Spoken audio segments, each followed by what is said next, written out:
she has for us today. Cindy Adams is a global president of product certification and community. She leads Leadership Circle Global Leadership Teams initiatives focused on transformational change, systems perspective, and alignment. And particularly important to her is advancing leadership creative capacity and expression, organizational scale, and ensuring the capability to fulfill upon purpose and vision for evolving conscious leadership worldwide. So thank you very much, Cindy, for being with us here today. And what a lovely occasion, obviously not by chance, that today is the International Women's Day, and that we're going to celebrate it for the next 2 hours in this space by actually speaking about what is it that we can learn from leadership practice of women. So welcome again, and the stage is yours, Cindy. Thank you. Thank you so much. I am so completely honored to be here, and I've been thinking a lot about you and Europe. This is a tough time that we're in right now in Europe and in the world. And my heart has literally broken in pieces over the last 2 weeks of what you're in and what we're in. And it couldn't be perhaps a better time for us to think about leadership and the impact that it has. And we are seeing the very worst, most tyrannical, evil pieces and parts of control and leadership.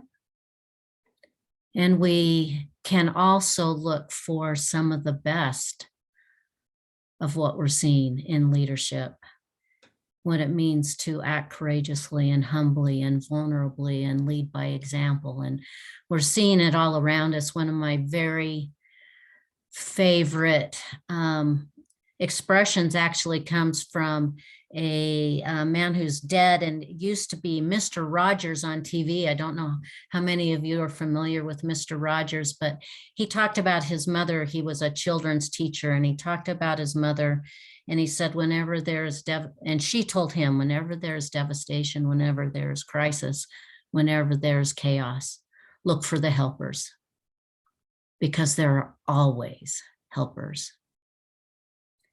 And I think we've seen so many helpers.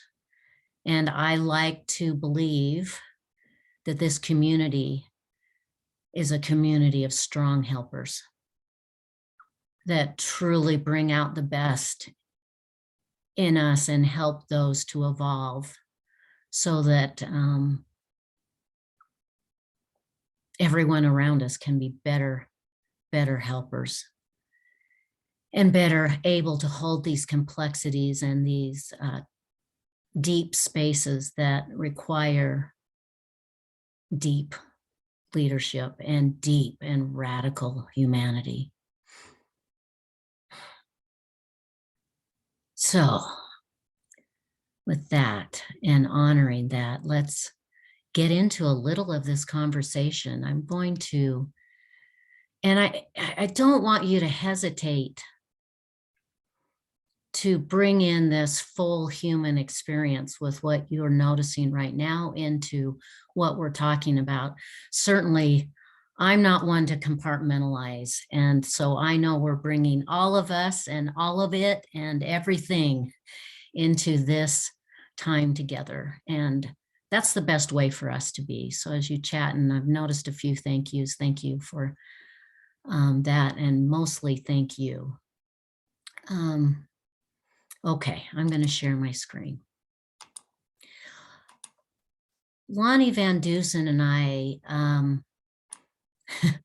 have created, we set out to do some research on women in leadership, and we did some in 2017 that I presented in a keynote in 2018. And we decided after that, last year, we looked really deeply at what else is there and what are we learning now with more recent research. And we set out to do some further research on what we're learning from our database about leadership. And so this is a continuation of that research, and we've learned a whole lot more. So that's kind of fun and that's exciting. And honestly, I would say, you know, this title slide that says what we can learn from the leadership practice of women is true. There are some things that all of us can learn from this research about how women are leading in the world according to our database, those that are in our database. And there are also implications for men and how men are leading in our database. And there are some significant differences. And then, so we go, okay, there's some things to learn from women. There's some things to learn from men. There's some things developmentally for both. And then bringing that into the collective whole of what it means to consciously practice the stewardship of leadership. Okay. I want to start actually with, you'll see at the bottom there, leadership that elevates humanity. That actually is our new vision for Leadership Circle. And we began to develop that, and Roberta was part of that late last year. And I thought about it again this week.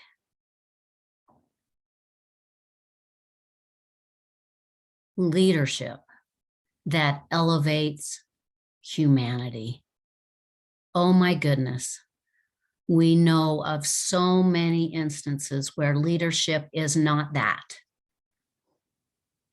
And we're in that, in this war. And I imagine and dream of a world where we have so much conscious, elevated, evolved leadership throughout the world that we can begin to change the conditions in the world with leadership that elevates humanity. And, you know, hope is an orientation that no matter what happens, it can have meaning. And so let us extract meaning from all of the situations and circumstances that we find ourselves in and think about that hope, that vision of leadership that elevates humanity. This is just, you know, some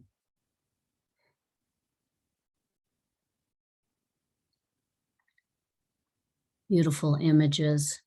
A quote by Einstein, "A human being is part of a whole, called by us universe, a part limited in time and space. We experience ourselves, our thoughts, our feelings as something separate from the rest, a kind of optical delusion of consciousness. This delusion is a kind of prison for us, restricting us to our personal desires and to affection for a few persons nearest us. Our task must be," think about Einstein saying this, "our task must be to free ourselves from this prison by widening our circle, of compassion to the whole world." And then Rilke, "I live my life in widening circles that reach out across the world. I may not complete this last one, but I will give myself to it. So this has personal meaning to me when we talk about women in leadership and men in leadership, and the difference that we need to make in the world. We're here now in the world. This is our time. This is our time to make a difference. This is the time that we've been allotted. And it is precious time. And I happen to be a grandmother of a lot of girls. You'll see here there is one boy in this scenario. We have since had 2 more boys added to the equation. In fact, I have one that's 3 weeks old. He is fabulous in every way. But boy, you know, when you get a little older, you stop thinking so much about your legacy or impact, and you start thinking about what it means to have generational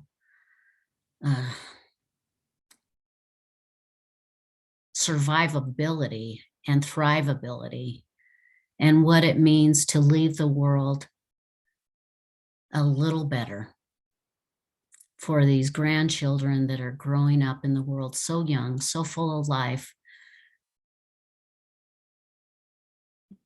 so pure. And in the pictures that I've seen in Ukraine, I am marveling at these women and children crossing into Poland and doing what they need to do. And I'm marveling at the men staying behind. It is this next generation I think about more than the one I've had. And this is why learning about the practice of leadership is so important. I came up through pretty tough times in women in leadership, in a very male-dominated structure and system, learning to adapt in that way, and with some pretty tough things, you know, where you really had to not be who you were in business at first, because you were really asked to be like a man, but you would never be one of them. And we're so much better off now. That is changing. And it's, you know, really only 50 years of the women's movement. So that's pretty remarkable. But there are some things that are pretty sticky still. And I just want the world for our grandchildren, our collective world grandchildren, to be able to be the best of who they are, to be able to bring their best gifts.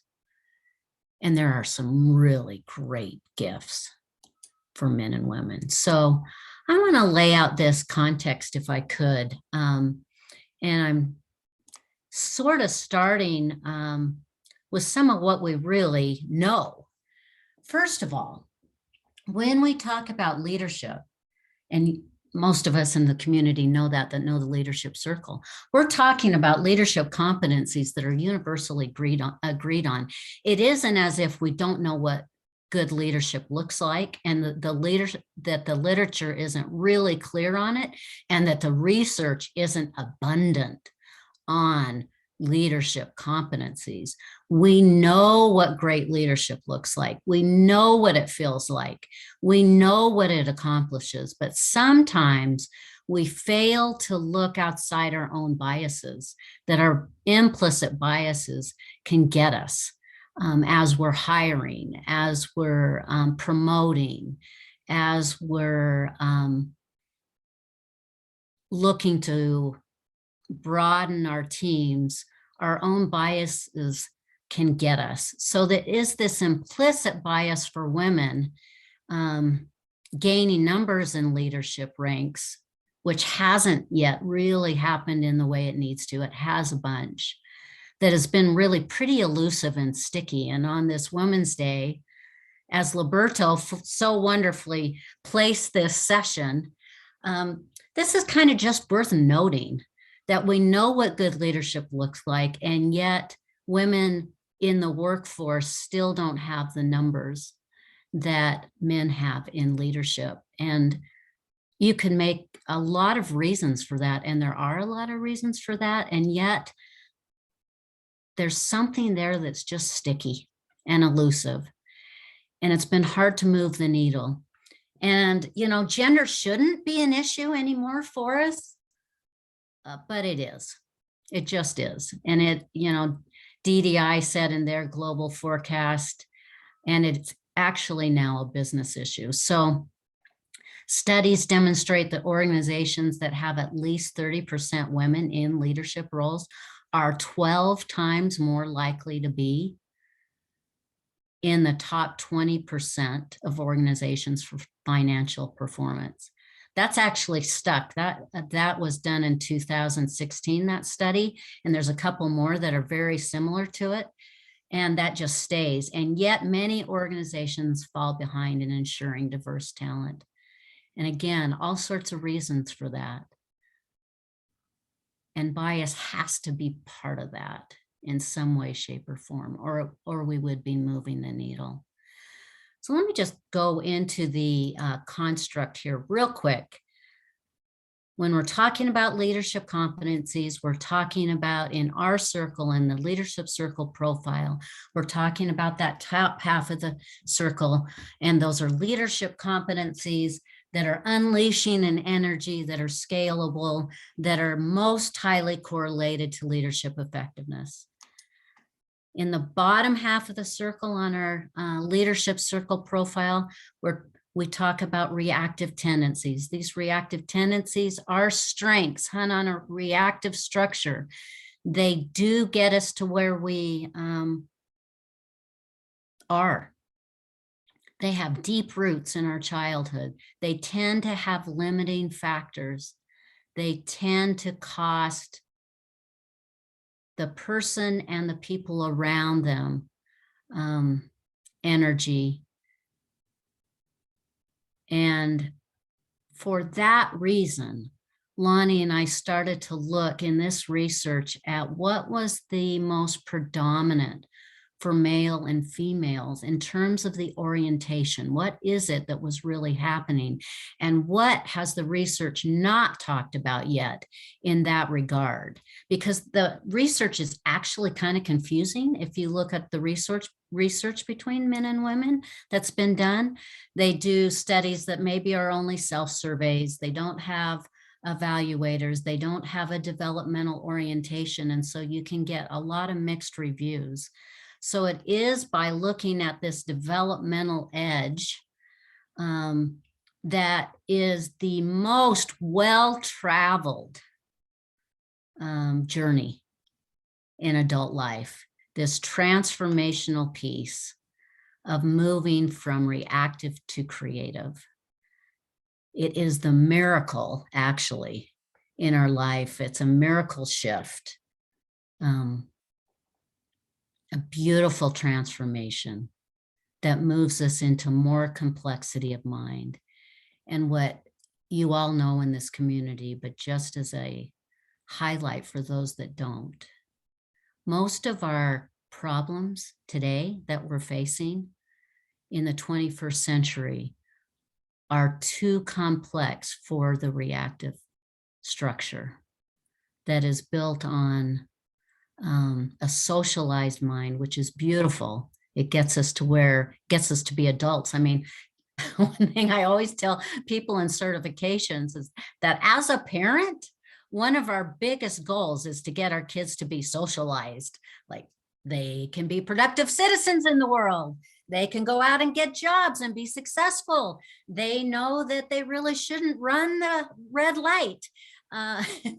They know how to be civil to people. All of these things are beautiful. And yet the challenges we face in leadership are beyond that mind. So there's the developmental gap. You see that there, and you know it. And there is the developmental challenge. And we wanted to look at that development challenge through the lens of research, not just the lens of the model. So I'm going to give you a couple of punchlines where we give you the end before we go through some of the data to get your heads around it a bit. Here's two of my granddaughters. So that's who the picture is of. I love how Miss Bentley is got her arms around Blakely and how they're grasping each other's hands, and something just so tender about the way that they are already, and this was at 5, I think 4 or 5, in relationship with one another. Cousins tend to be our best friends when we're young at first. It kind of captures what may be happening for women in leadership just a little bit. So on average, women leaders demonstrate higher levels of leadership effectiveness. That's important. Higher levels of creative competencies in all dimensions. This is on average. And they demonstrate lower reactive impact, the strength of that impact compared to their male counterparts. So the developmental piece is simply showing up in higher creative and less reactive. We all know this. We talk about this, we teach this. It's happening when we distinguish between those that identified as women and those that identified as men, and looking at the comparison.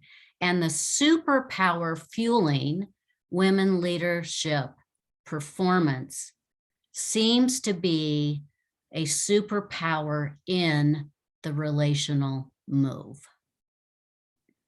So when Bob Anderson and Bill Adams talk about in mastering leadership, it is the relational move, the relating with, the empower with, the partnership with, in relationship with, that seems to be critical here yet again. And you'll see that play out. Let me get a couple more punchlines. And I realize this slide is got a lot of stuff on it, so I'm just going to highlight a few things. It isn't that male leaders don't have creative strengths. On average, overall, when aggregated, they do. It's just that female leaders rather, not females, not males. We're only looking at leaders. That's important to draw that distinction. If I were to pull a female off the street or a male off the street, that may look very different than those that have chosen leadership, right? And that are in our database. So female leaders just more often, because of the strength of the creative, lead from higher creative orientation. And the second bullet I just want to hit, female leaders express significantly more, statistically significant, more developed competencies in relating, which looks like kind of a supercharge, authenticity, and systems awareness than the overall database. It's also true, let me hit this last one, that gender differences related to several creative competencies and reactive tendencies do change as leadership effectiveness changes or grows. So everybody goes through a trajectory from kind of least effective, if we look at the bottom 10%, to the middle, the average, to the top 10%. All of that grows, and leadership effectiveness grows as leadership competencies grow. The piece here for women and for men to look at, for all of us to look at really, is what's the world now expecting of leadership? What are the demands of leadership? What are the new models of leadership that are required? And is my competency and capability matching those requirements and those challenges? And what we can say about the research is that women are scoring significantly higher on competencies fueling relational skills. Now think about Agile, think about networks, think about matrices, think about teal organizations. If I'm fueling higher relational skills, I may be more suited to some of those models, which also require perspective taking and are core to leadership as we know it in a complex world. Additionally, they score higher in authenticity and achieving, although in EU that's they're pretty like exactly the same on achieving, and we'll get into that, which is critical to creative integrated leadership, activating the courage to act, or yes, activating the courage to act in unknown and uncertain complexity.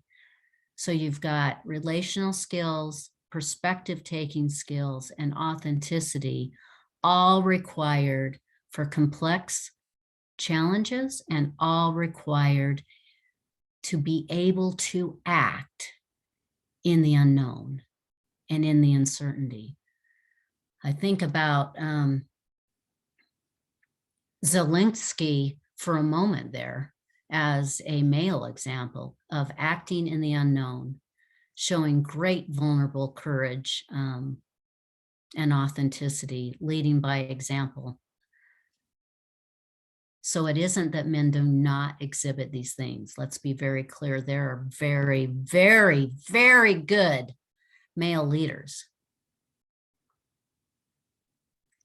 And it seems when we look at the database that more women than men are in there doing it in this way.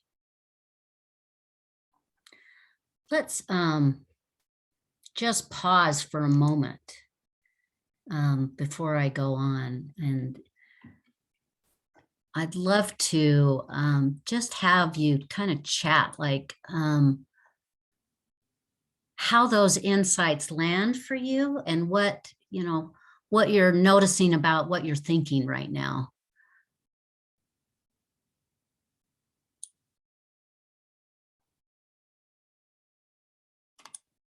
What are you hearing that is interesting you, is not surprising you, is surprising you?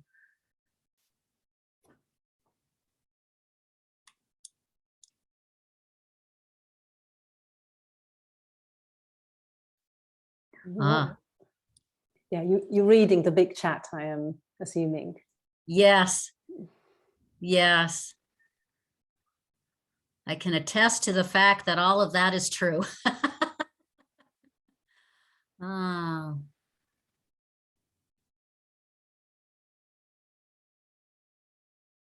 Beautiful, acknowledging our context. Yep.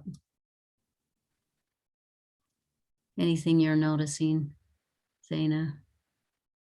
I'm just noticing here the question around the environment as well. How is that shaping us as we're growing? How is that shaping our leadership? Yes, and I think it is. I really do think it is. Just as, you know, any complexity or adversity system that we face, it does shape us, and that's definitely happening. Cool. I see here. How do we get this into organizations? I think it's also about talking about what we're talking about today, that there's a new burning platform really for leadership. We talk about that all the time. But talking more about what women are bringing and more platform for great leadership where we see it in men and women as a standard versus what we've kind of just we've let stuff go. We've let stuff slide. We know what it is, but we've let stuff slide. All right. I'm going to move to our next piece here. and get into the some of the actual study, which, by the way, Lonnie and I were hoping that by today we would have the white paper out and that you could just grab it off of the LCGO website. I am happy to announce that it is done. Like, it is done. But it'll probably be a week before it's up. And that'll give you all of the data. For the data geeks, you can go crazy. And I'm just going to share a little bit of that. The actual white paper is about 58 pages, I think, and it is data thick and dense. So I'm going to extrapolate kind of some of the main pieces. First and foremost, you know, our database is a little over 180,000 liters. We may hit 200,000 liters shortly this year. So it's one of the largest leadership databases in the world that that does the kind of work that we do. So this is a really big database. We have between, you know, we're edging up, John Tanner tells me, close to 3 million evaluators. That means boss, boss's boss, direct reports, peers, and others. We looked at that database and said, okay, first of all, not all leaders choose to identify their gender, totally their choice. So there's an other category. And as of 2019, we had 33,000 selected female leaders, and we had 49,000 plus selected, self-selected male leaders.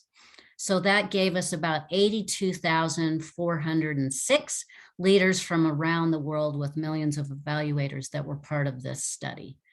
So that's a pretty large group when we're looking at it, and it gives us a lot of insight to do that.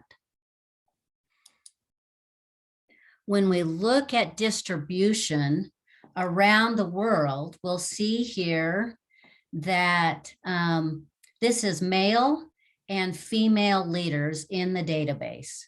What you notice right off the bat is what we talked about a minute ago, that there are far more male leaders than there are female leaders. And on average, it's about 60-40. 60% male leaders in leadership, 40% females in leadership. And it's pretty sticky, like across the world. You'll have some that are, you know, 70% in Central America, or in Asia, 71% male. That's a really big difference. But most of it's around, you know, 0.38 and 0.40 for women in leaders. So what you can extrapolate from that is the database, you know, women are underrepresented in leadership. If we'd love to get to 50-50 even, they're underrepresented in leadership, and they are really outperforming. So they bring the norms up for the database, which is pretty outstanding. So I want to just kind of do a wave around some of the pervasive differences so that we can get our heads around some of those. And then we'll drill into some of the more specific data. So pervasive differences. Here's one. You see here leadership effectiveness. Women on average, when aggregated, score at the 52 percentile in leadership effectiveness, meaning over the mean. Men on average score about 43% in leadership effectiveness, under the mean. That's pervasive difference. Now let's just look at reactive, creative scale, and geography, race, management level, age. Here you see the reactive creative scale. So you know our reactive creative scale. Female leaders score higher in the reactive creative scale in every single region than their male counterparts. So that's where you start to get these trends in the research where you go, oh, wow, that's fascinating. That's interesting. There's something here.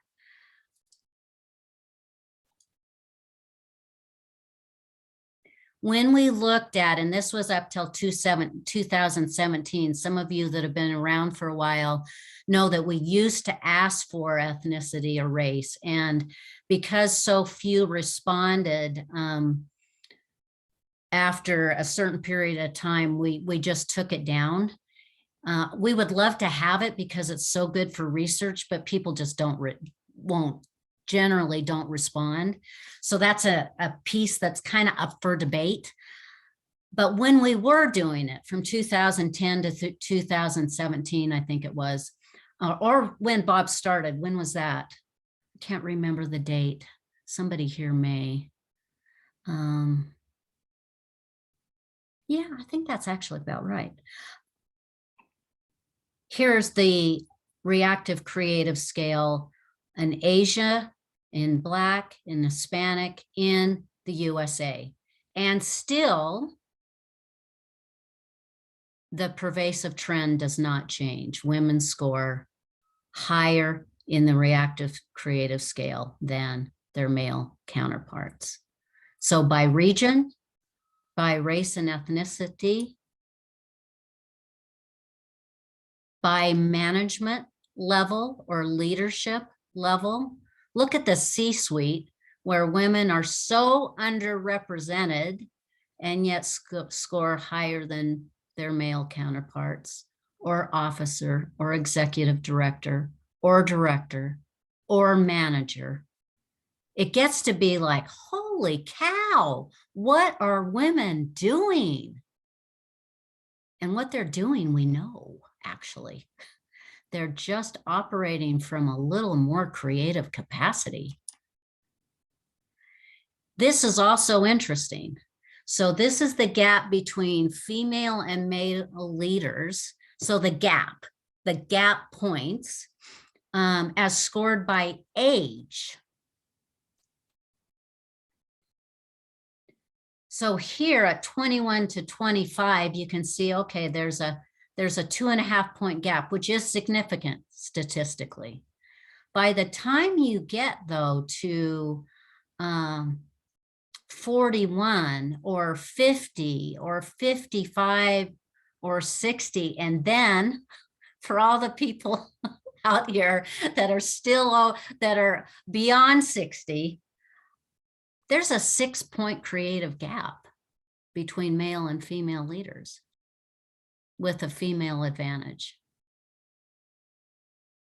So females take this regardless of age, regardless of region, regardless of position, regardless of ethnicity.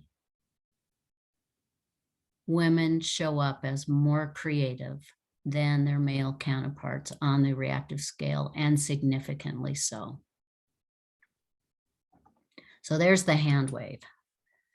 Now let's just kind of look at some of the core differences, and you'll see that this is our database average.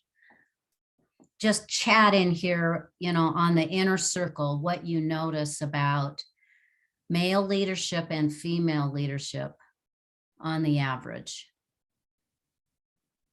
Where's it weighted for females? Where's it weighted, center of gravity, for males? You see that difference? Yeah, Dave Schrader, what happens at 66 and beyond? yeah. Well, then we go on to do other things, I think. This is interesting here. Okay, so I'm going to put these together. And you can see where women leaders are more creative with that orange pieces that peek out, and dead even in balance and composure in the overall aggregate. And then they peak out in integrity, courageous authenticity, community concern, big, look at caring connection, big, Those are those pieces, and achieving results. And then you can see them kind of peak out a bit on perfect and driven in the bottom, women. And then here's where men start to peak out more all across that bottom, from ambition to belonging, with some pretty good pieces that are significant. You know that when you're looking at 80,000+ people, these very small differences that you see in the graph here are nuanced, but they are statistically very significant. And we'll look at that. So what looks small in the graph, because there's 88,000 of them, are very significant differences. Now, this is a whole different piece that we did in this research, and then I'm going to get to some European research. We looked at just self-scoring, like what do females do, leaders do, versus male leaders do when it comes to just the self-assessment or self-scoring. So we looked at that, and what you see here is that in an underestimated or overestimated self-identification, women far underestimate creative competency. They don't tend to see their impact. They don't tend to acknowledge what they're doing. They may not even really think that what they're doing is, well, they don't have a good view of themselves. Males also underestimate some, but far less significantly. And you even see that they tend to overestimate their relating competencies. And so for male leaders, that ends up being a significant learning. I'm overestimating my relating competencies.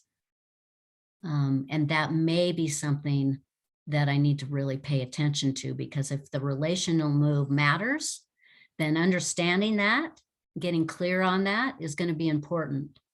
And then you look at the reactive tendencies, and there's an overestimation by both in that area.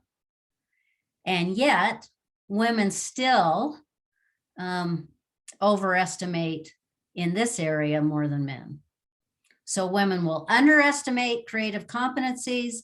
They will overestimate reactive tendencies, thus a view of that can leak into self-doubt, that can leak into self-talk that may not be serving, that can lead into just not seeing oneself in their full, imposter syndrome is a good word, things like that.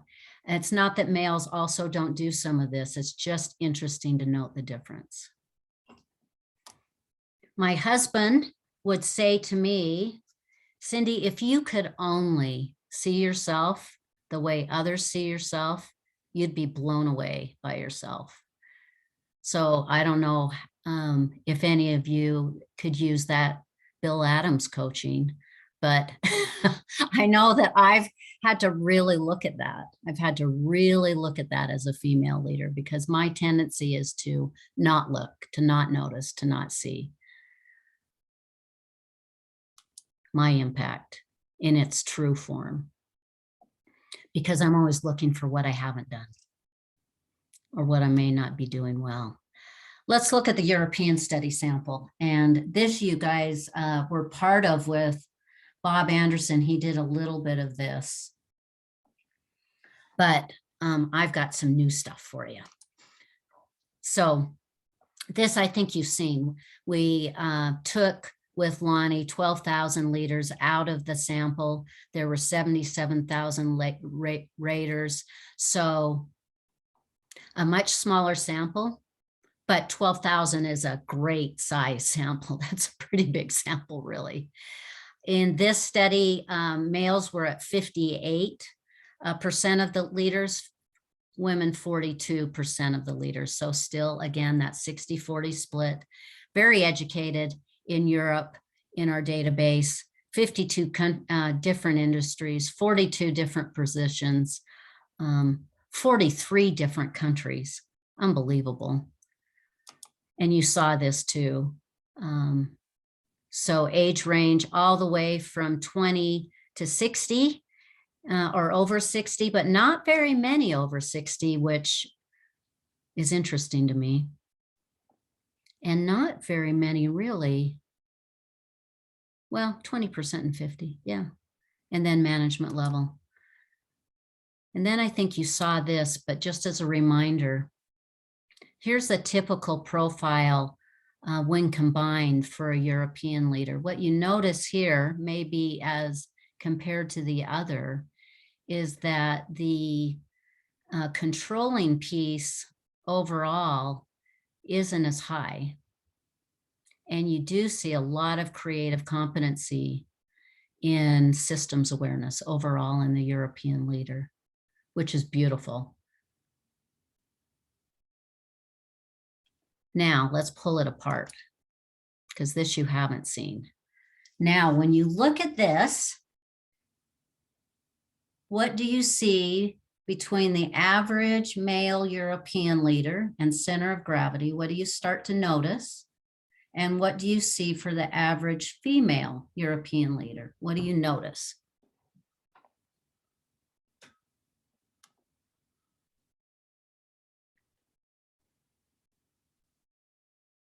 You just looked at the overall database too, so just feel free to chat anything in. What do you see?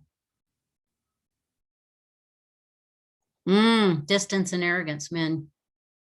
Yeah, that kind of pops out, doesn't it? Relating and systems awareness look higher. Yeah, Janet. Yeah, it really kind of pops out. Now let's combine it and then you'll know what you got.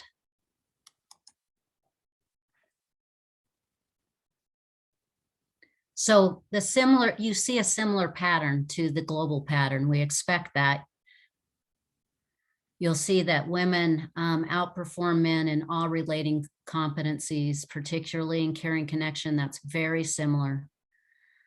You notice a difference that men are far more balanced and composed than female leaders in the European database. That's actually a difference from the global database. So that's an area to note.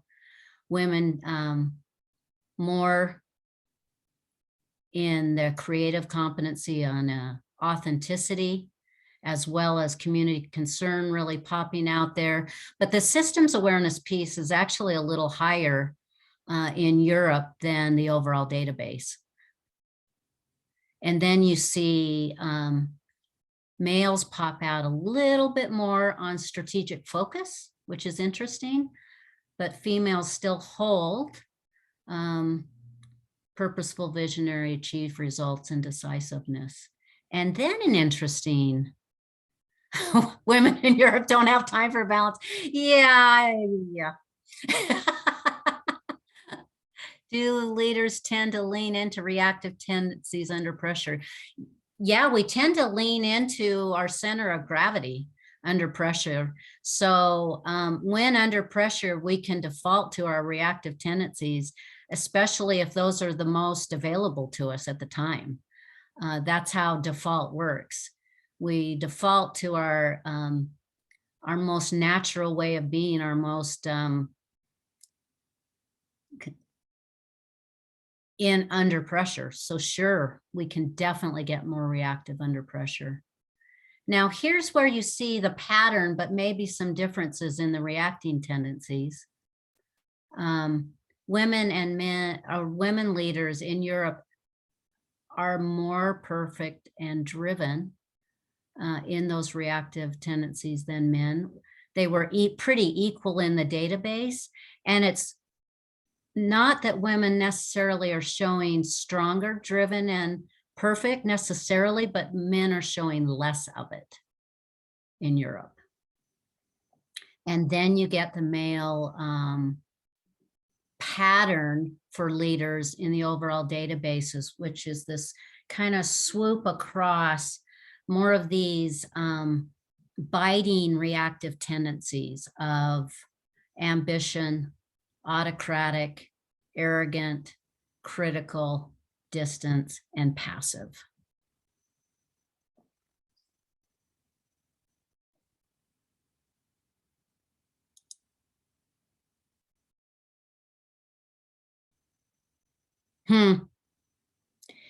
Yeah, that's an interesting comment, Deepa, on, women don't have time for organizational politics.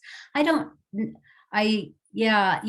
that's a framing and a meaning making map that you're coming to it at. And that could be absolutely a part of the meaning making map of it just is a lot more effective to have higher authenticity and to not have to spend the cycles of time without it. So that could very well be true. Okay, I'm going to move on and look at your standardized scores here. Whoops, I didn't need that one. Yeah, this is the one I want. Okay, so this is Europe, looking by creative summary dimension. And these are T-scores. So these are not percentiles any longer. When you see 51.8%, that is not a percentile. The percentile would be higher than that. We're looking at T-scores. We're looking at standardized scores. Anytime you get 2 points higher than the other score, you're getting into, very different way of leading. So with women leaders at 51.8 on the standardized score versus 49, that's a very different competency showing up for women than it is for men. Not that men aren't doing it. They are scoring at 49. Pretty close on self-awareness, which is not actually like the database. The overall database, women clearly show above their male counterparts. And it's not because women are necessarily lower, although women are lower in this self-awareness score than the overall database, but it is because men leaders in Europe are scoring higher than the average male in the database. So props to male leaders in Europe for showing up in a higher creative way, which you really see in self-awareness and you see in systems awareness where it's very close.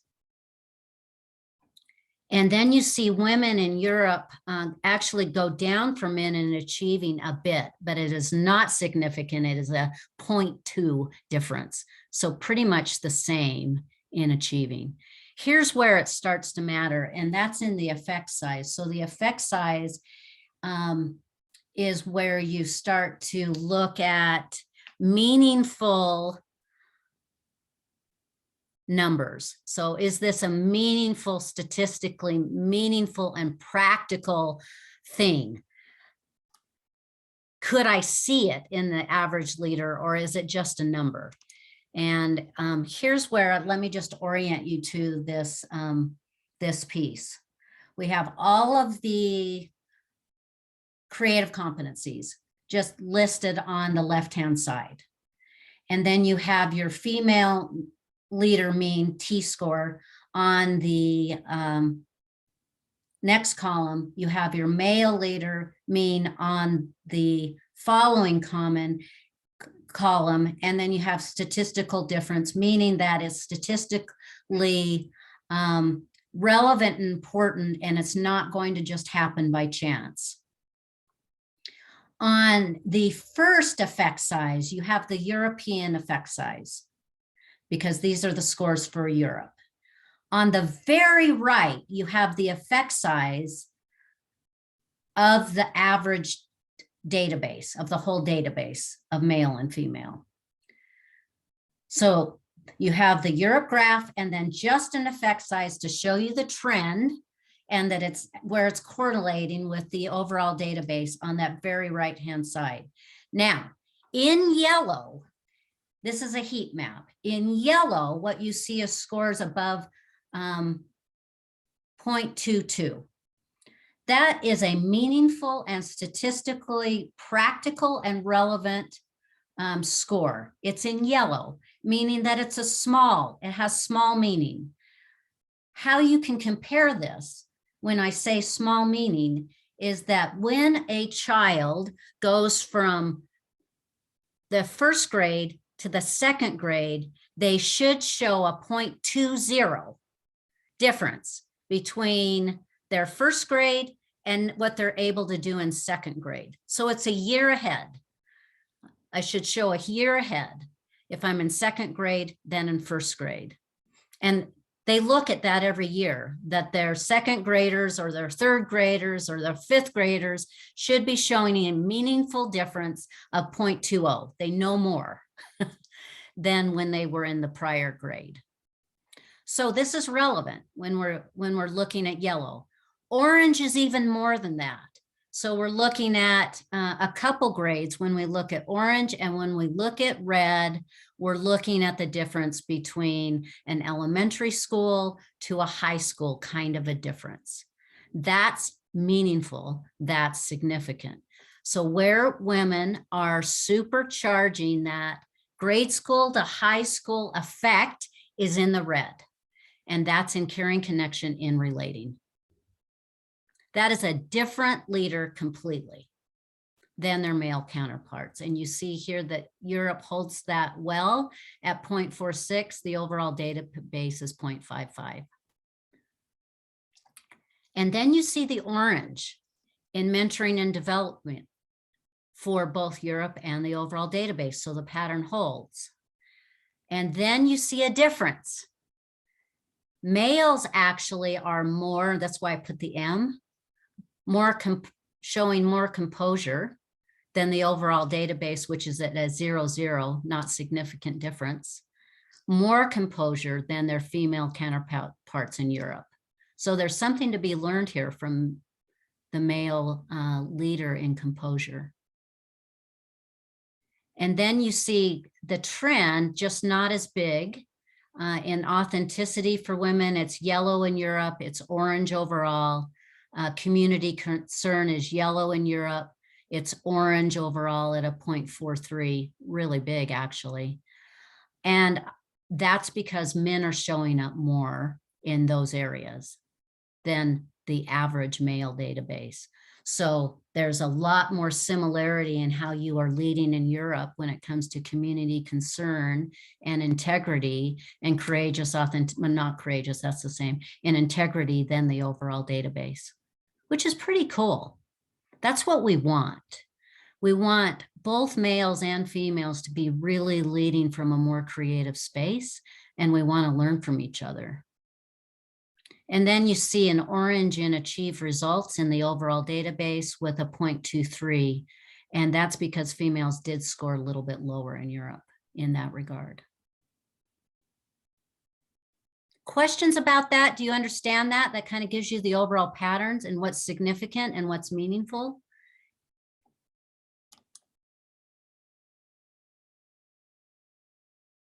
Super clear. Okay, good. Here's the reactive leadership. So we're looking at controlling, protecting, complying. Here you'll see that male leaders are just far more reactive than female leaders in Europe. That's also true of the overall database. However, male leaders are not as controlling as the overall database. Neither are female leaders in Europe as the overall database, but you see the difference, especially in protecting, which is also a pattern. The male pattern in our database is really a center around when when we lead from reactive to lead more from a protecting, either protecting, controlling, or protecting, complying piece, but centered in that development agenda around protecting.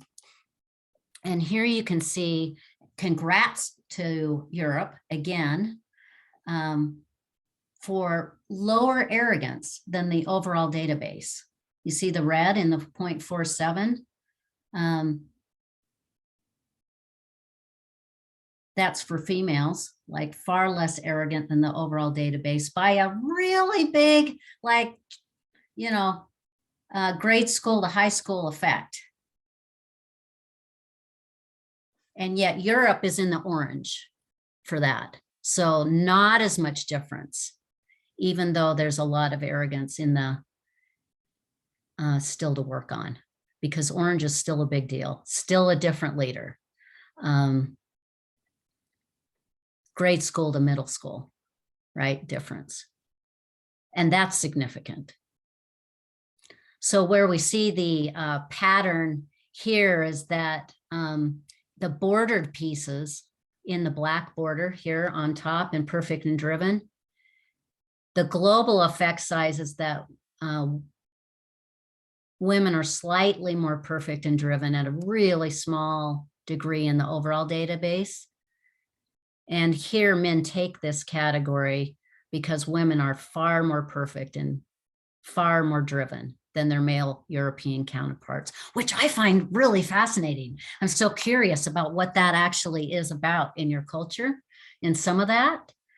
But then you see the basic patterns showing up for male leadership, which is way more ambition, more in the overall database, way more arrogance, way more distance, and way more passive. In fact, more than the database for European leaders. Not significantly so, but interesting nonetheless. And far more conservative too. And then you show that women are more pleasing than men on the heat map. It's not necessarily meaningfully, practically significant. You wouldn't be able to see it with your eye. It's just a thing to note for women. Here in the yellow, in the orange, and in the red, you can see it with your eye. It's a different leader.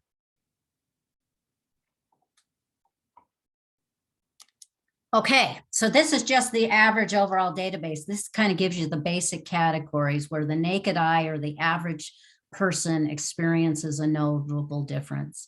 And it is in caring connection. It is in mentoring and developing. It is in community concern, and it is in achieving results. Those tend to fuel a lot of different things. And then the notable difference in male leadership is just more reactivity. And in the bottom of the circle where you know it's more highly correlated or negatively correlated to leadership effectiveness, and it has kind of a bigger bite or edge or cost to it because it's a little more aggressive when we're talking about ambition or arrogance or distance and passive.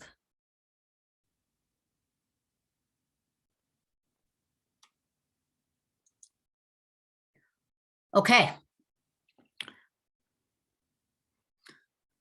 How are we doing? How are our men doing? I'd love to hear from some of you. What are you thinking about? What are you noticing? What are you curious about? Doing fine. We are a team.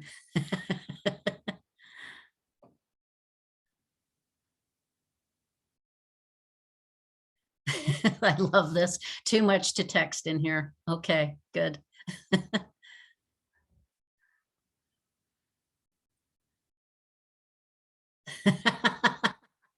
Isabella, I love that. No, we haven't done any look at gay men because we just don't have that as a category. And we don't, those are things to look at, but those are areas where most people may not identify, again, like the racial thing. And so we've got to kind of figure some of those pieces out. Mm. And single mothers, yes. Okay. I want to hit this one more time in a different way. Oh, let me just get this one quickly. What's the culture shift needed for men to welcome more women in executive teams? Really good question. I think there's more for us to talk about maybe in the Q&A there. Yeah.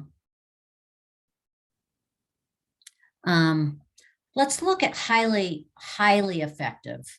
So highly effective, Lonnie and I kind of looked at the, the top 5% in our database in the qualitative study. So these are those that really have very, they're really just super high. They're rating in the 95th percentile in the graph. Here are the qualitative comments for women in the kind of the 95th percentile. And what I've highlighted here, and I just want you to note when I change this, is how big people person is. Like, so when we say the relational move is kind of fueling, think about people person as that relational move. And then you get some, really big pieces here too on visionary and passionate. And I want you to look at where leads by example changes. So now I'm going to move it to the highly effective men and notice the difference in the strength. Still strong people person in the 95th percentile for men, but look how much bigger it is.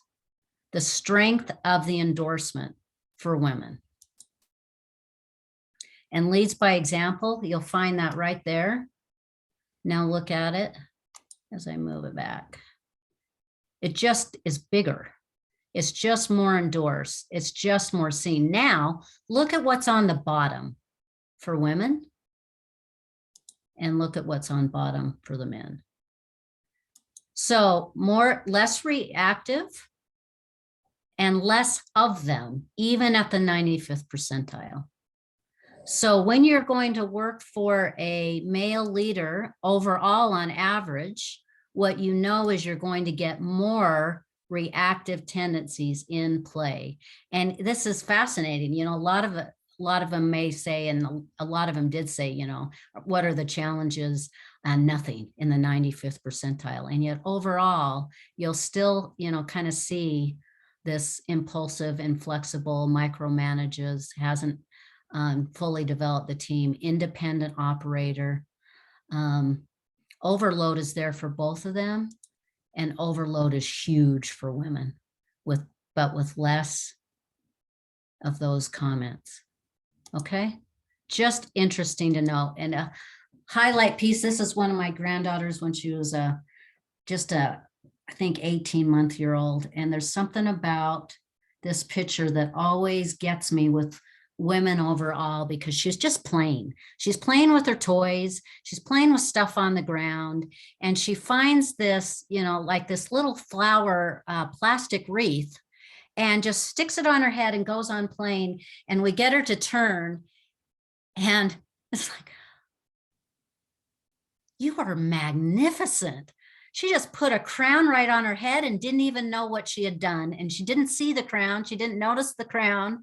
There's just something about this not noticing that women do. So let's just read this. MARTA is very committed to our values as an organization and leads based on those beliefs and vision. She instills a high level of trust. That's authenticity. That's relational. Thus has strong relationships throughout the organization and has built a very supportive, motivated, and focused team. She leads by example. That's the comment that comes up more for women.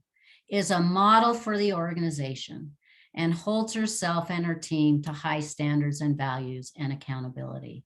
Note it's not extremely high standards, which is that perfect piece that can get women, but high standards. She supports her team by challenging them to learn and take a different perspective. She allows her leaders to make mistakes and learn from them. Marta is still not as sure of herself as her talent, results, and impact would imply. Because she is so capable, she has a lot going on, overloaded, and sometimes her plate is too full. That's very typical of a 95% women leader profile and comments.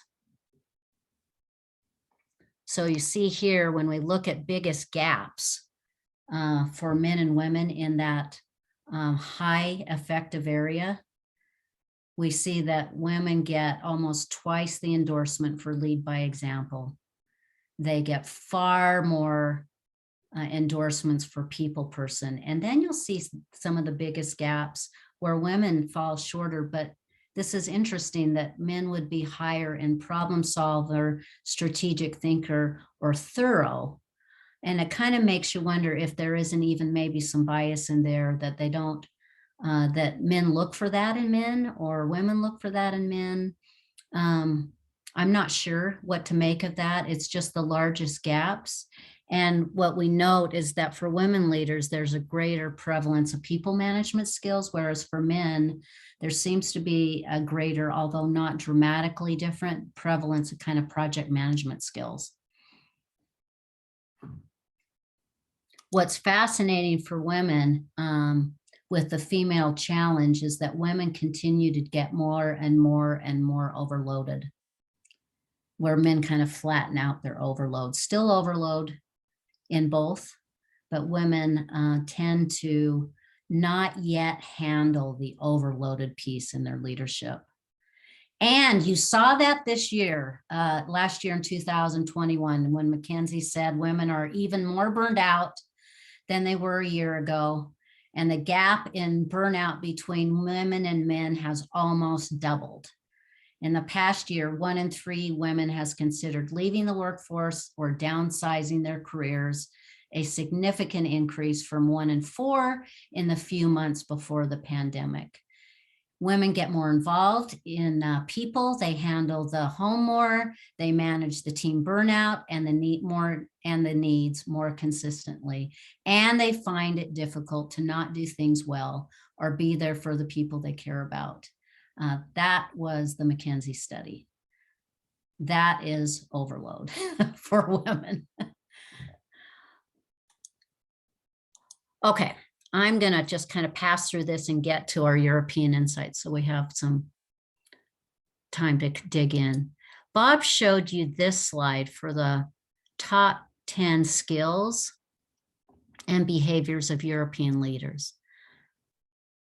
You note here that on the top 10, distance was the #1 reactive score and #1 in the list of the 29, which is pretty high distance, right?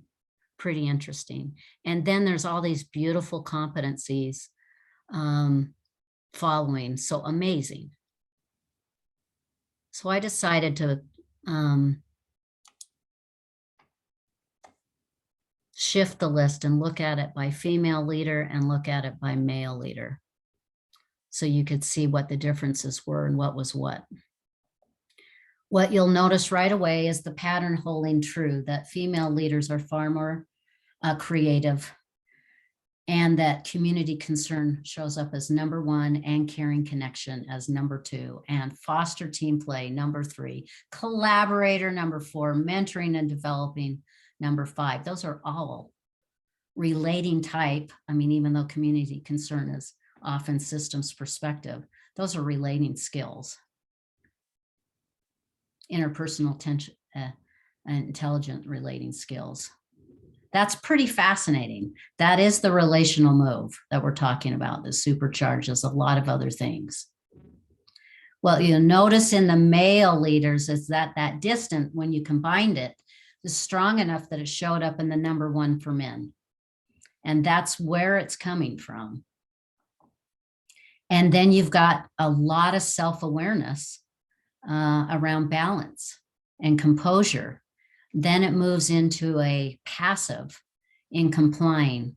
And distant passive is really removed. So you've got a lot of male leadership that is really removing power in some ways, and engagement and emotional availability and things from their leadership. And then you get a lot of couple things on systems awareness with systems thinker and sustainable productivity, which women also have.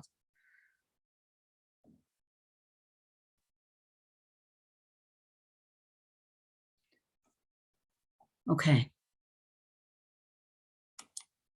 So I guess here's the thing. Female leaders exhibit significantly more competency in caring, connection, mentoring, and developing, and community concern. That's also true of our overall leaders, female leaders. Male leaders exhibit significantly more competency, and this is different than male leaders overall in composure, where the overall database, they're both equal. EU leaders, male leaders score higher in systems awareness than the overall database for men. That's also true. They're equal to women in the overall database and can leverage this strength. This is a huge leverage for men in Europe to leverage it as they leverage more relating skill. And that's going to make a big difference in Europe. And boy, we need a big difference in Europe right now. When leading from a controlling orientation, so when we lead, not like always leading, but when we lead from a controlling orientation, both male and females take different tactics. Men will lead from far more ambition and even autocratic. But you saw in your scores that autocratic was a lot lower than the overall database for men. But ambition's still right there, which is a little more aggressive controlling style. It's me over others. Where women will lead from a perfect driven controlling strategy, which isn't as negatively correlated to leadership effectiveness, but does have a personal cost and does have a cost to others. So we just need to note that there is a cost associated with that. EU male leaders are more likely than women leaders to utilize protecting, complying reactive style. Overall, male leaders are really more likely to center the growth edge in protecting, especially around arrogance and distance, but they tend towards protecting, controlling versus protecting, complying. Although there's definitely that there, but your large passive score for NEU is just one to note. And what I love about this is that it gives us some coaching opportunity and some possibilities to think about. When I see a high passive score in a individual profile, I can now think about the overall EU kind of sample too, and think, this might be more than just about this one person. This might be something that's more cultural. This might be something that's more societal. This might be something that is deeper than in context that I want to play with. And those are the things that this study can really start to get at. The same with, women in leadership. When you start to see perfect and driven, you can know that there's maybe something generational. There's something that is more contextual. There's something that is maybe more EU specific, although even women across the globe will show up with that as well, as a piece that they're working and as a growth edge as they're working.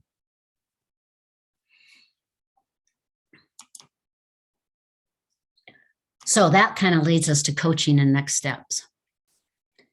And I want to just play with 3 different kinds of archetypes and open it up for a breakout for you to talk about these 3 different kinds of archetypes as it relates to your culture and as it relates to women leaders and men leaders in Europe. I need to just pop in here, Cindy, sorry, Yeah. because there is from our tech host, there is an information that we cannot actually open breakout rooms. Oh, okay, that's fine. That's fine. Yes, thank you. So what we'll do is I'm going to walk through these, and I really want to open it up to some discussion. And Zaina can help us do that with some discussion, and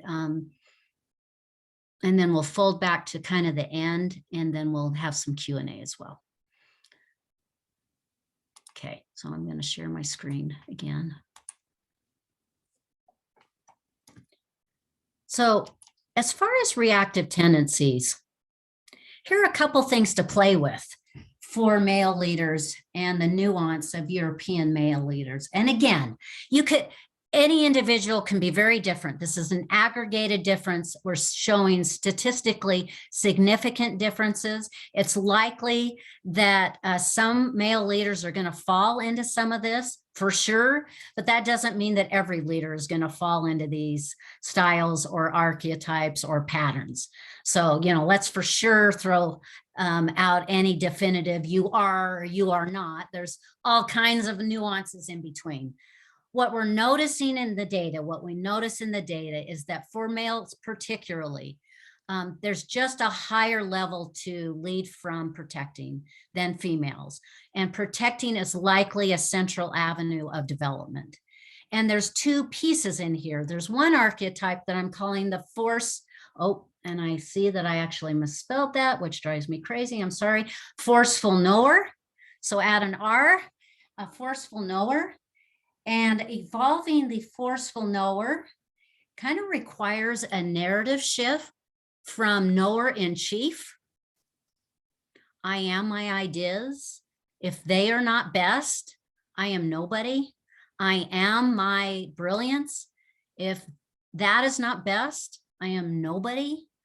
I am my ability to know and therefore command. And if that is not best, I am nobody. To a courageous relational learner. Huge shift. To a courageous relational learner. Or I am good with ideas and have much to learn from and with others. This is a transformational shift from the stance of retreating to mind and moving away from people to an embodied, vulnerable presence that is present, emotionally available presence, learning in partnership with others.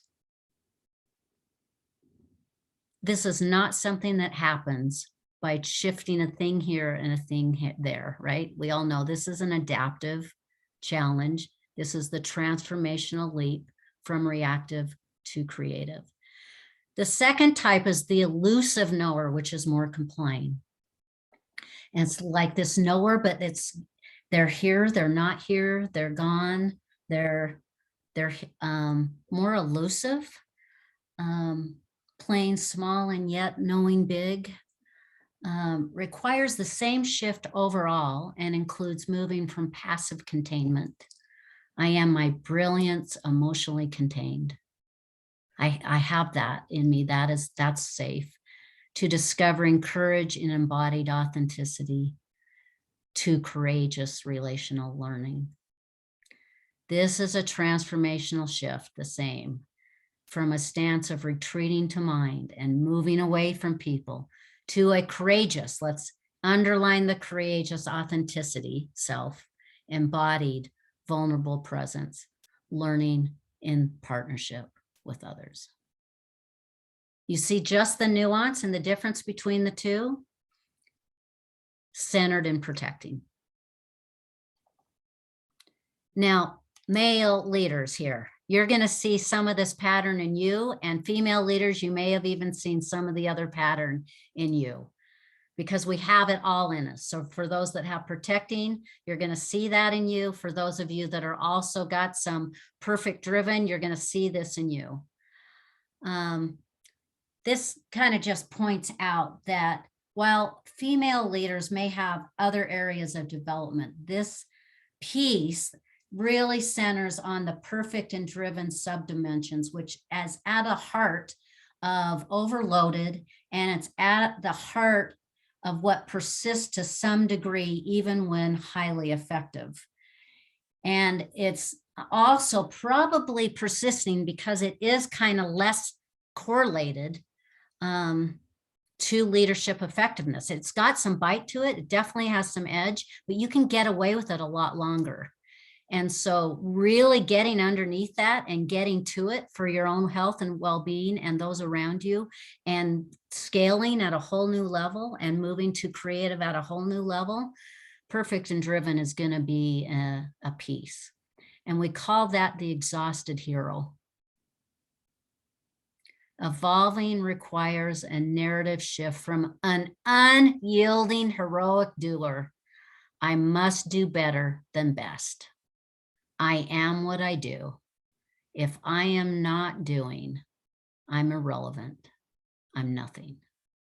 To a balanced creator in service. To be in service. To be in service. The exhausted hero is also exhausting, illuminating intensity. A fundamental shift is from moving against obstacles with personal and solo will towards moving with, allowing obstacles to inform action in partnership. So as you look at the exhausted hero, yes, I would say, Dominic, very good observation. And there are a lot of males in this pattern as well. Yep. So you look at the exhausted hero, the elusive knower, and the forceful knower. What is the cost of the exhausted hero? And what is the cost of the elusive knower or the forceful knower? Let's just talk about that for a minute, and let's just open up the discussion, Zaina. So at this point, Anne-Lou, can I ask you to unmute maybe some of the people, and you can raise your hands if you wish to be brought forth. We can't unmute people. If you want to ask question, just go to the question and answer Okay. on at the bottom of the Zoom screen, and you can here write all your questions or your comments, and we can or in the chat also if you want to share anything you have. Okay, so we can use only chat or Q&A. Okay, Yes. So we can invite you to share your thoughts there, or maybe questions. And Yeah, thank you. I wasn't aware. I apologize for that, you guys, my error. So, yeah, let's just look at the chat, and then I think I'll just end with a couple pieces, and we'll move right to Q&A. So let's see if anyone has got any comments to that. May I comment in the meantime, Cindy, to this from exhausted hero to balanced creator? It really actually unfortunately hit home when I heard that. So just being a woman and looking at these results and actually just kind of experiencing these archetypes. I've seen in the chat that some people listening to you wrote, "Oh, this is the story of my life." So I thought I really resonate with this comment right now. It feels as the story of our lives as women a lot. Yeah, I appreciate that. Thank you. It's the story of my life. So yeah, and it's a big move. It's moving, it's getting rid of the need for appearing as a hero, the need, so it goes into appearances, it goes into how I wire up my reputation, my identity. These are big things. Yeah, and maybe linked to that, there's a question from Catherine, wondering what a generational lens would reveal, wondering if there is more creative across genders in the younger generations. Yeah, you saw that in the creative reactive gap that we did, and there wasn't, there is the piece where women show up more creative than reactive, higher on the creative reactive score, regardless of age. On the generational piece, it will be interesting to see how the generational narratives change. Exactly. And what changes. Yeah. As they're growing up in this kind of complexity, and a different business model, and different business models and different role models too. Yeah. Absolutely. Okay. Yeah, I think so. And then there are a couple of questions for the end. Yeah. Yeah. Yeah, I'm just going to hit maybe one more slide. As far as the discussion, don't think about this in a discussion, but the relational move matters. You see that in the European women data, you see it in the overall data, and you see how having relational task balance also matters. Like you can't just relate without achieving. And that's why we kind of show those core differentiators in the effect size with women. It's not just the relating scores, it's the authenticity score, it's the system score, it's the achieving results score. So one of the key pieces in the stereotypes in the research is that women are more relating and men are more achieving. That actually is not true. Women and men can lead and do lead from both. However, women are supercharging the relational move. And that's what ends up being critical in the developmental agenda. Power with instead of power over or power against or removal of. So these are big implications. Finally, just kind of a couple little, scattergrams for me, and that's why the sunflower is there. The developmental agenda can't be ignored. So we know that, but we have a lot of fodder and a lot of research now in several different areas behind the burning platform for the developmental agenda. That's true for women, and that's especially true for men now. That, we're seeing these kinds of scores. It isn't that men can't do that. It's that men have been able to get away with the kind of leadership that they've gotten away with in a predominantly male business system and in a predominantly male system, period, where we hire our friends and we have, certain biases towards certain things, and where we promote the leaders we promote and we promote our friends. Now there's more of a developmental agenda for men in the complex environment that we're in, and in the business models that we're requiring of leaders, and the fact that we're seeing it out of women. So for both, it's a big deal. Start early in opportunities to vertically develop. So back to the generational move. Boy, start early. Women in particular make that shift from least effective to more effective sooner than men.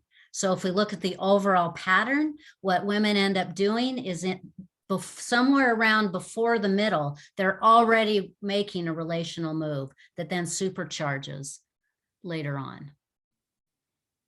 Learn deeply about our self-talk. The self-talk of women around the self-scores that we saw, the self-talk around men of what it means to be a male leader, what it means to be a man.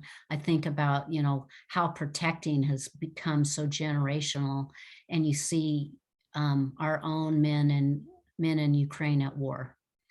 And why would they be emotionally distant? Of course. Why would they be arrogant? Because they have to play big. So we come by these honestly. We come by them so honestly.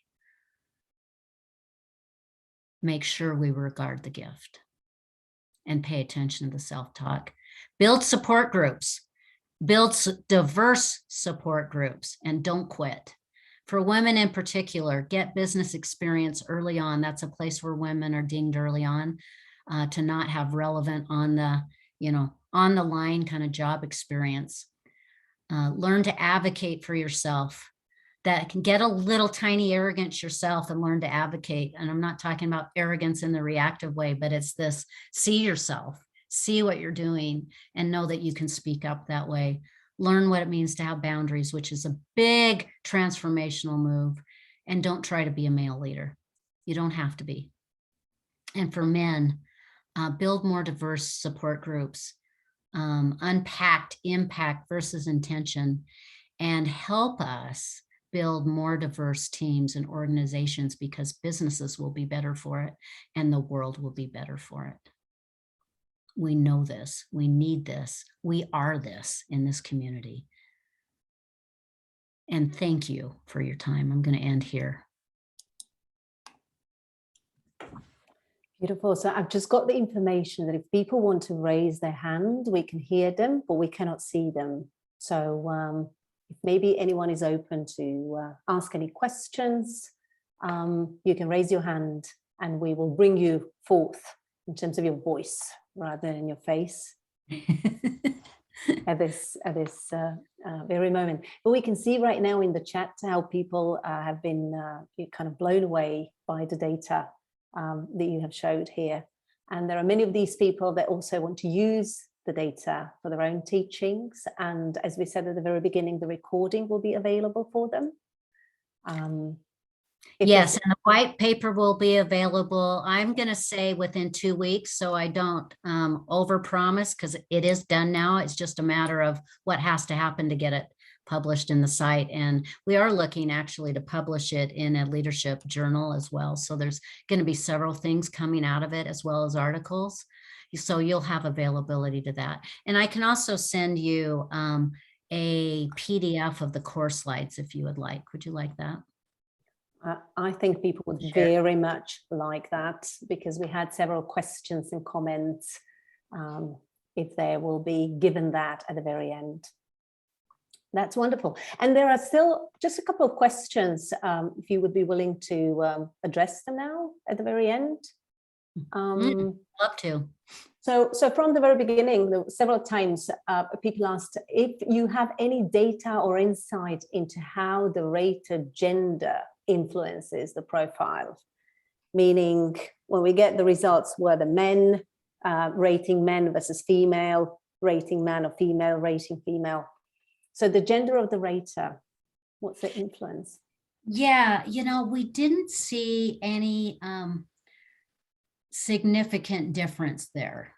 That doesn't mean that there's not some bias there that we're not picking up. We know that the questions are not biased, that we validated those. But, you're going to have people's lenses, and it may be showing up. Why we couldn't necessarily validate is because it still follows the same trend of what we expect in terms of answers to questions. And so we can't get in the mind of the rater, right? Yeah. That's tougher. Yeah, absolutely. What's the culture shift needed for men to welcome more women in executive teams? That was one of the questions while you were speaking. Yeah, I love that question. I'm not sure I know the answer fully, and I would rely on, I bet a lot of you would have answers as well. What I do know is that more diversity helps expand views. And so if you can start to build more diversity in your teams, or even in your conversational groups and in your, in your work groups, if you're conscientiously saying, if we have more diversity, we're going to come up with a better answer, and actually start to do that, then you'll be influenced by that and see how that works. The business studies on it, in terms of business performance and diversity, are outstanding and compelling and definitive. Like we get better business results with more diversity. So one is just, getting more women in leadership and conscientiously doing that. And that's not always through the, to use maybe a derogatory term, the good old boy system. It does require some assessment sometimes for these things to point out. And so to be more deliberate about your talent, hiring processes and the ways in which we're hiring just helps to expand views for everybody. Yeah, absolutely. And what kind of just made me think in this moment how valuable this research is to actually start that conversation that is so important when we have actually research-based data to really show there and see, hey, look how the female and male leadership plays out basically in certain competencies. Yeah. So maybe a practical question here that I also caught in the chat. How do you usually work with female leaders to make them believe in their power? I would say, the coaching journey for me is the same as it would be for anyone, which is, first, we're just deepening awareness. So deepening awareness about what's running the story and what's running the narrative and what's running and what's important to them. So, deepening the awareness around what is and impact and stories juxtaposed against what it is I really want and who I want to be. And then working that awareness even more deeply around the cost of some of those stories. And that starts to create an opening when I understand the cost of some of my stories and test whether or not they're true. Is that really true about me? Or is there something that might be more true? And then experimenting with things like, I'm going to broaden my shoulders today. And I'm going to walk into a meeting and look straight in somebody's eye. And today, just today, I'm going to advocate for something I really want. And we just practice that together in our coaching sessions and see how those go and start to build more capacity for a different reality. Yeah, beautiful. Beautiful. I think we have one hand raised. Deepa, there she goes. Deepa, welcome. Yes, thank you. I've been surprised and intrigued by the number of times that I've had only male senior exec teams in coaching sessions, and this is sad. And so my question was, from the data that you have, that men, in terms of the gap between men and women in problem solving, strategic thinking, and thoughtfulness, can you draw meaning out of that data about the culture shift needed and the boys club that gets developed and more bonding in terms of recognizing each other? What would be your comments on that? Great question. I've been in a lot of teams in my career too that were only male. So I know exactly what you're talking about that. And I know exactly what that can feel like and look like. And even with great men, that's still going to have a predominant view because all are male in the room, just as if we have, all white people in a room, it just doesn't lend to the different layers of thinking and wisdom that are possible. I would say that the thing about the systems thinker and strategic focus that is highlighted for men can be a bias because women tend to score equally well on the assessment.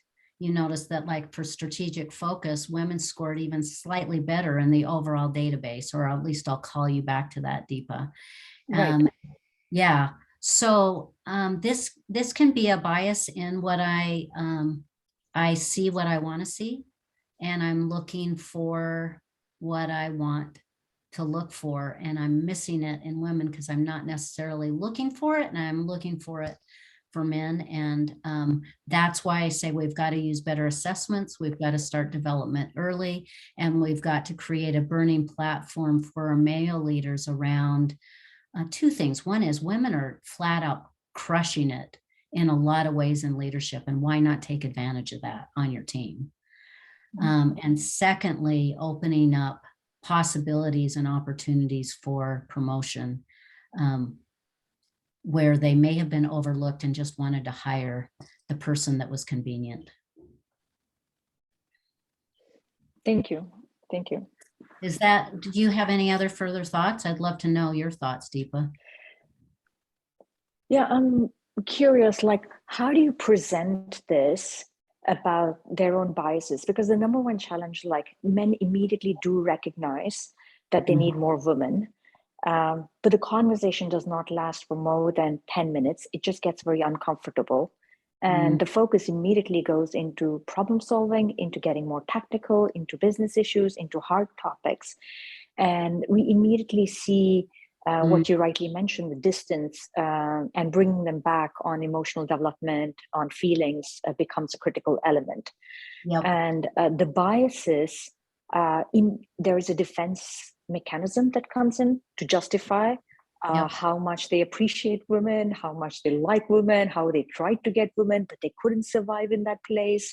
It was hard for them. Yeah, those are some things that I notice. Yeah, that's really a great conversation. I think that's why the developmental agenda applies to everybody. And this edge for our male leaders is a developmental agenda as well. Really developing that desire that only boots up in the creative for more perspective, for perspective taking, for richer questions, for wanting to learn more versus protect the knowing and going into the tactical and the distant. That is the key. And then noticing role models wherever you can that are different than us. Thank you. Thank you, Cindy, for your inputs. Thank you. So I think there's someone else who wants to speak. Isabella.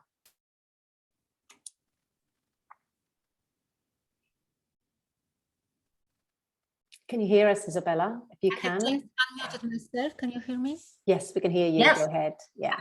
The same topic. Hi. It's the same topic as Deepa has started, since Poland is Eastern Europe, of course, next to Ukraine. And I've been working for last 3 years, mainly with executives on the boards and executives in the companies in Poland, which are 99% men. And there's a huge topic now for women. The first thing we learn working with men is they don't want to make a space for women. And women are afraid to be courageous, to step into the power, to step into leadership. And actually, I'm thinking, Cindy, where do we really need to start? Because my impression is we need to start from both ends. Men need to make some space. Women need to uncover courage, uncover confidence, uncover power. But in your opinion, what's the first step? I mean, it's a huge cultural shift that we need to go through. Well, yeah, I hear your passion in it too, Isabella. So I love that. I want to acknowledge that. And I think it is from some of that passion that maybe is the place. And I think about men and women in conversation. And if you can start small things, I'm a firm believer that out of small things, great things manifest over time. And so I'm wondering about, where you work with men, if there isn't a conversation with some of the men that you trust and that seem more open about this very thing of how is it I can work with you to help men create more space and to help women step into just a little more courage about what's required for them to be able to be more authentic. And those are surprising, because out of just those small conversations, you can begin to build a team and a movement. Thank you. I very much like what you said about passion, because I've noticed it works. I mean, passion speaks to men.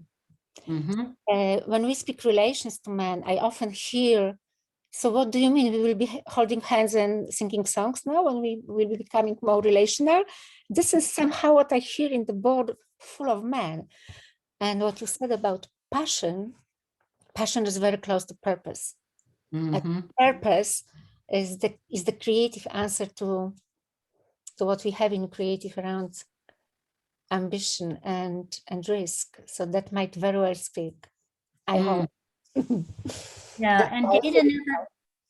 No, that's great, Isabella. I love that. I think it is in passion, and it is in purpose, and it is in creating openings, which you can do. Like, you kind of can only start from where you're at, in maybe smaller groups before bigger groups. And data also matters.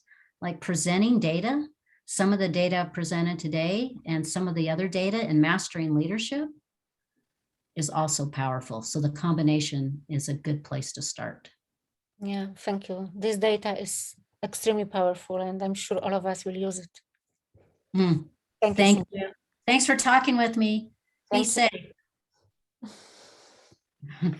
So thank you, Isabella. And I think we have Dominic at the very end. We still have a couple of more minutes, but I feel that we need to hear Dominic. Thank you so much. First of all, thank you, Cindy, for this gender lens on leadership that you're bringing. It's something close to my heart and interest, especially working with highly accomplished gay, bi, and queer men. And I'd like to just share a sense I have, and hear how it resonates with you and perhaps others, about the place of gay men in this system that you're describing. As I noted in the comments, I sometimes sense that that gay men both are prone to some of the pitfalls of both men and women, and have more available some of the potential strengths of men and women that you're highlighting. And perhaps that's because we have a more flexible relationship to gender norms. Yep. And can, if we're not ourselves, let's say the butch one, maybe our boyfriend is, and we can play with the feminine and masculine energies with a little more freedom because of being outside of the heteronormative gender binary. And there's opportunities and burdens for queer leaders because of this.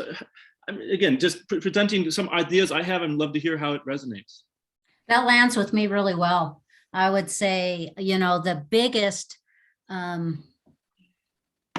journey for all of us is to look at the divine feminine and the divine masculine, the gifts of what they really bring. Divine feminine energy being more lunar, divine masculine energy being more solar. So, that heat and cooling, and all of those pieces that we can separate out, but in the end, we want to integrate into our full power. And it is as we integrate both that we come into our full authenticity and full capability. That's also why we look at leadership from relationship task, because integrating that and leading with both is incredibly important. So the energy piece that you talk about that may be available to gay men is that or queer, or however you identify, is that it may be those energies are more loosely flowing because it's not in a gender or in a body. And for those of us that identify in a gender and body, just know that that energy is always flowing in the universe available to us. And the goal is integration. And you're probably right too, that you can have the liabilities of both and the strengths of both. And what we want to learn to do is to upshift the liabilities more into creative, where we take the gifts and reap the gifts. And that's what women are seeing overall. And it's very possible that in some of your communities, you're seeing that too, Dominic. We just don't have the research on it. Yes, yes. I've been using the language of queer superpowers to talk about this kind of shift, which then has something to offer to straight men too, as a modeling. Yeah, yeah. Great insight. I think that would be a really interesting study. Thank you. Well, thanks again for this. This has been really, really fruitful. Thank you. Whoops, you're on mute. I'm muted. I'm aware that I'm muted.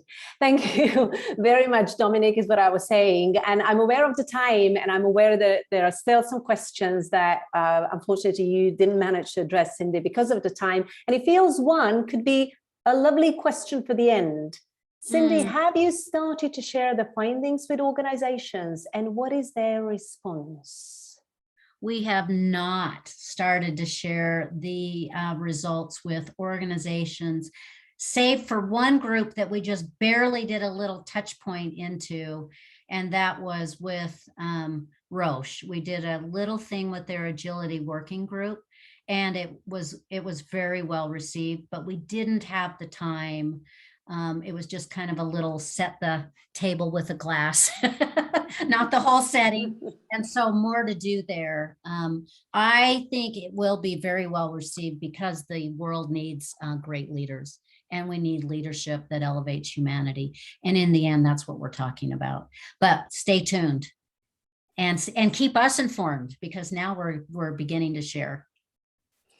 Beautiful. Thank you very much, Cindy, for this webinar. I think that you can notice the comments all over the place in Q&As, in chat, how much people have loved this, how much they find it useful, how much they want to use it further on with their clients in their teaching, and how much there is that passion that you spoke about with Isabella. Feels in this group, there's a lot of passion to bring this forward.